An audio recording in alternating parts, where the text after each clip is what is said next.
સો high friends, તો ગુજરાતમાં government hostel જેને તમે સમાજ કલ્યાણ હોસ્ટેલ તરીકે પણ ઓળખો છો, એમાં રહેવાની અને જમવાની સુવિધા છે એકદમ ફ્રીમાં આપવામાં આવે છે.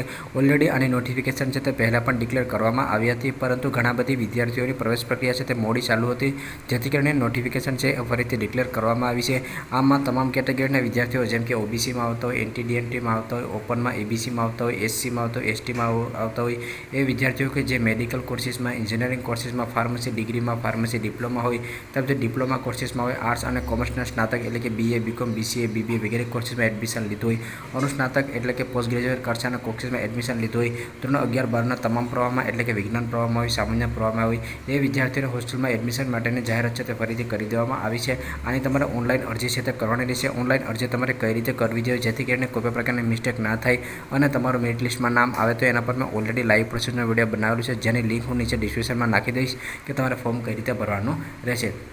આ સરકારી છાત્રાલયમાં વર્ષ 2024-25 માટે જે પણ વિદ્યાર્થીઓ એડમિશન ધરાવતા હોય, એમાં જે પણ એ ગ્રુપમાં આવતા હોય મેડિકલ અને એન્જિનિયરિંગમાં, અને આ ઉપરાંત પણ જે પણ વિદ્યાર્થીઓને અહીંયા જે પણ હોસ્ટેલનું તમે લિસ્ટ જોઈ શકો છો, જેમ કે સેક્ટર 10માં ગાંધીનગર છે, ત્યાર પછી કલોલ છે, ધંધુકા છે, વલસાડ છે, હિંમતનગર છે, લુણાવાડા છે, વલ્લભ વિદ્યાનગર, વઢવાણ, મહેસાણા, હિંમતનગર, આ વગેરે છે એ હોસ્ટેલનું લિસ્ટ તમે જોઈ શકો છો. એમાં તમામ ગ્રુપની અભ્યાસ કરતા વિદ્યાર્થીઓ છે એને ઓનલાઈન જ અરજી છે તે કરવાની રહે છે. ઓનલાઈન અરજી કરવા માટે 18 સપ્ટેમ્બરથી લઈ અને 30 સપ્ટેમ્બર સુધીનો તમને સમય છે તે આપવામાં આવ્યો છે, એટલે કે 30 સપ્ટેમ્બર સુધીમાં તમારે ઓનલાઈન ફોર્મ છે તે ભરી લેવાનું રહેશે. આ જેટલી પણ હોસ્ટેલો છે એમાં ફ્રેશ અને રિન્યુઅલ વિદ્યાર્થીઓ માટેની અરજી મંગાવવામાં આવી છે, એટલે કે જે વિદ્યાર્થીઓ નવું જ એડમિશન મળ્યું હોય એ વિદ્યાર્થીઓ પણ અરજી કરી શકે છે, અને જે વિદ્યાર્થીઓ ઓલરેડી હોસ્ટેલમાં રહેતા હોય અને રિન્યુઅલ અરજી કરવાની બાકી રહી ગઈ હોય તો રિન્યુઅલ અરજી પણ એ લોકો કરી શકે છે. આ હોસ્ટેલમાં એડમિશન લેવા માટે તમારું જે લાસ્ટ માર્કશીટ હોય, લાસ્ટ ક્વોલિફિકેશન હોય, એના મિનિમમ 50% તે હોવા જોઈએ, અને જે પણ વિદ્યાર્થીઓને ટકાવારીના બદલે ગ્રેડ આપવામાં આવતા હોય એ કિસ્સામાં પણ તમારા 50% કે સમકક્ષ ગ્રેડ છે તે થતા હોવા જોઈએ. પ્રવેશ અરજી કરનાર ફ્રેશ વિદ્યાર્થી હશે એને વાર્ષિક પરીક્ષામાં 60% હોવા જોઈએ. જે ઉપર મેં પહેલાં વાત કરી એ રિન્યુઅલ વિદ્યાર્થીઓ માટે હતી.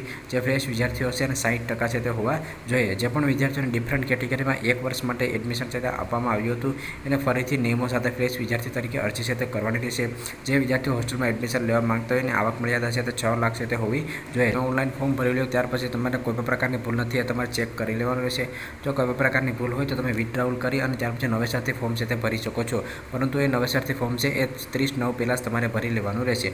ઓનલાઈન તમે ફોર્મ ભરી લો એ પછી તમારે રિન્યુઅલ અરજી હોય કે ફ્રેશ અરજી હોય, તમારે ઓનલાઈન ડોક્યુમેન્ટ અપલોડ કરીને ત્યાર પછી જે પણ તમારે લાગુ પડતી જિલ્લા નિયામક વિકાસ જાતિની કચેરી હોય અથવા તો જિલ્લા સમાજ કલ્યાણની કચેરી હોય, ત્યાં તમારે રૂબરૂ જવાનું રહેશે, અને જે પણ તમે ફોર્મ ભરેલું છે એની એપ્લિકેશન ડોક્યુમેન્ટ અપલોડ કરેલા છે એ તમામ ઓરિજિનલ ડોક્યુમેન્ટ અને ઝેરોક્સ તમારે સાથે લઈ અને રૂબરૂ ડોક્યુમેન્ટ વેરિફિકેશન તમારે જવાનું રહેશે. તમારે ફોર્મ ભરવાની છેલ્લી તારીખ છે 30 સપ્ટેમ્બર છે, પરંતુ તમારે જે ડોક્યુમેન્ટ વેરિફિકેશન માટે જે કચેરીએ જશો એની છેલ્લી તારીખ તમારી 2 ઓક્ટોબર છે તે રહેશે. એટલે કે 2 ઓક્ટોબર પહેલાં જે પણ તમારી જિલ્લા નાયબ કમાન્ડની કચેરી હોય કે જિલ્લા સમાજ કલ્યાણની કચેરી હોય ત્યાં તમારે હાર્ડ કોપી છે તે જમા કરાવવી પડશે. તમે જે પણ ઓનલાઈન ફોર્મ ભરતા હોય એમાં સંપૂર્ણ માહિતી છે બરાબર હોવી જોઈએ. ઘણા બધા વિદ્યાર્થીઓના પ્રશ્ન આવતા હોય છે કે સર મેં કોલેજ બીજી નાખેલી છે, મને એડમિશન બીજી કોલેજમાં મળ્યું છે, તો આવા કિસ્સાઓમાં તમને એડમિશન છે તે આપવામાં આવશે નહીં. જે પણ કોલેજમાં તમે એડમિશન લેવા માંગતા હોય એ જ કોલેજનું નામ તમારે નાખવું અને ડોક્યુમેન્ટમાં જે પણ માહિતી હોય એ મુજબ તમારી સંપૂર્ણ વિગત છે તે કરવાની રહેશે. તો પણ વિદ્યાર્થીઓને ફોર્મ ભરવાનું હોય એ લોકો 18 તારીખથી ફોર્મ ભરવાની શરૂઆત કરી શકે છે. છેલ્લી તારીખ તમારી 30 સપ્ટેમ્બરે છે.